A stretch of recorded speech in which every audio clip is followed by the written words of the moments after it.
Okay. Hey everyone, welcome back to the Navigant Credit Union Broadcast Center. I'm Molly O'Brien and I'm here with Cecily Dove with Crossroads, Rhode Island. She is the Vice President of Family Services, and so we wanted to talk with her a little bit today just about how Crossroads is impacted and how families are impacted when there are big storms like this, and just what it's like for a family who utilizes Crossroads services. So, Cecily, how are you today?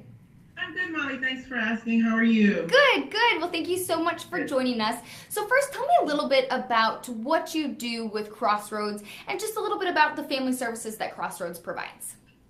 So Crossroads, Rhode Island is the largest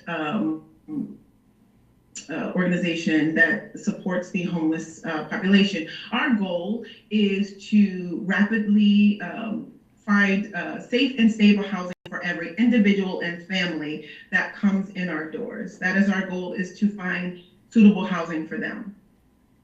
And how many families are you utilizing your services right now? So currently, I'll talk about our emergency services because we own and manage and operate several housing units, which is hundreds of families. But I'll talk a little bit about emergency services. Okay. So Crossroads operates 3 shelters. One is a domestic violence shelter that provides safety and support for victims or survivors of domestic violence. And then we operate 2 emergency family shelters, which have a combined total capacity for 25 families, 10 in one program out in Warwick, and then 15 families in our Providence shelter. And just how important are your services, not only now, but through the entire year for these families? So we really, families come to us because they have no other options, really finding safety and refuge for their families. And so they're critically important, for we know that housing is a critical basic need. And with that, all other needs pale in comparison. And so with providing some security and housing stability, that pretty much is a primary goal, right? And so it's critically important for families and children experiencing homelessness. And Cecily, a lot of people, when they think about homelessness and they think about homelessness in Rhode Island, they're thinking about that individual, but you are really catering to those families. So we're talking about children here. We're talking about families. So maybe 1, 2, 3 children that in a case like today, they don't have school to go to. So how important is it to have stability or to have routine? And today, it could be shaken up, or during the winter, it could be shaken up. So, I think about my own children, right? On snow, what that means. And so I have 2 children who are confined willingly into their own rooms, being captivated by social media and cable, and really enjoying their and they purposely stayed up late last night because they knew they could sleep in and pretty much enjoy their personal space. And that's for them, that's what a snow day is being able to be, I'm in my room, I'm fine. But not for children in shelter, right? It's, because the shelter is at capacity, you are now sharing, tight, they're safe, but mom, dad, and 2 and 3 kids in one room. And it's not fun, right? It's safe, but it doesn't have, I am in my own refuge, enjoying space, and challenging. So you have a lot of folks under one roof, not necessarily having the same. That really puts things in perspective and how a snow day differs for folks who have housing stability or children who have housing stability and folks who may be living in communal setting environments. And so it's a challenge. And so what we try to do there in the environments is we try to create a fun environment where there's movies, there's games, there's, activities, so to keep the kids entertained, given that it's going to be tight quarters. Do Crossroads, are you prepared for days like this when you might be at capacity plus a little bit more? During the day, you're probably not used to having the kids running around and the kids there. Yeah, so one of the things that I will say, Crossroads has 3 core values, one of which is safety. And so we try to make that make sure all of our practices and programs and environments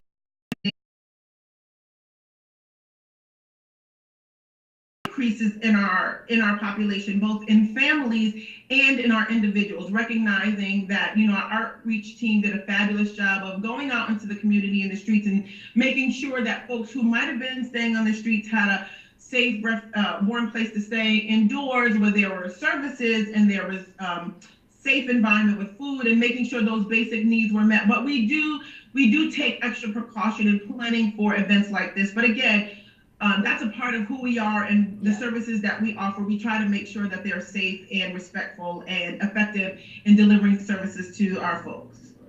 Yeah, and you know what we think about too is a lot of times when it comes to children, when you don't have that stability, you don't have that routine. When it comes to school, a lot of times if you don't have a place to live and you count on school for that routine, like you and I were talking about before, and when it comes to having those meals, a lot of time the school is the place where you're getting those meals. So at Crossroads, do you have to plan far enough in ahead to be able to have certain food and snacks when it comes to these family services to impact for snow days like this?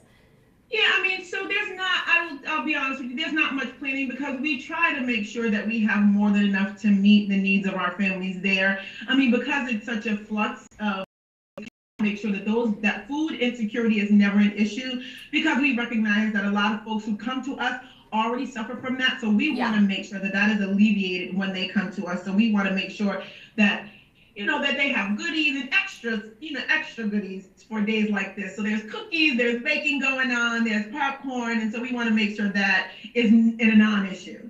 That's nice. That's nice to just be able to take that stress off. One less thing that they have to worry about. Yeah. And what is 2016 and going into 2017? What has it been like for you? Has it been any better? Has it been any worse? What is the need like for you this?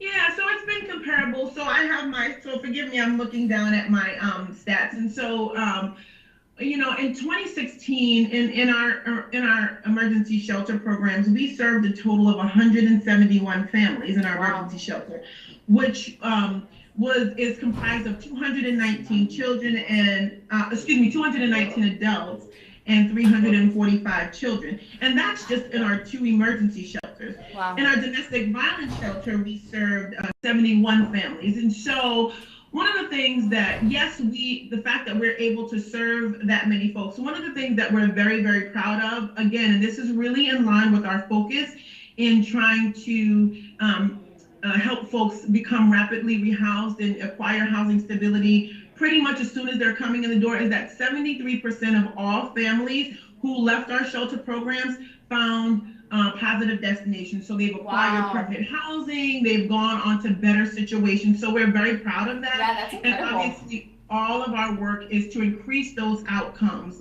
And that really speaks to the effectiveness of what we try to do. Yeah, 73%. That's incredible. Yeah. That's good. That's really good. And what is your message for people right now? If people need a place to go, is there room? Do you always try to make room? So I would say Crossroads in the community has always been available for those folks who literally have no other place to go. And so those are folks who find themselves either on the streets, who are in places that are not meant for human habitation, in abandoned buildings, and that they don't have to, that those don't have to be their housing choices. That Crossroads, because of our goal to get folks housed safely and to provide housing stability, that they can come to us and we will be able to assess them and really figure out what housing intervention best suits their needs. Great. Cicely, thank you so much for joining us today. We really appreciate it. Glad that you are safe and warm today as well. And yes, thank you. And hopefully that you get to wherever you need to go. Hopefully you're staying in your home today, but when moving forward, hopefully you get to wherever you need to go safely. So appreciate you joining us so much on Go Local Live. Awesome. Thank you. Have a great day, Molly. You as well. And we'll touch base with you in the coming months and see how things are going. Appreciate it. Oh, thank you. Okay, thank you. So that was Cicely Dove with Crossroads.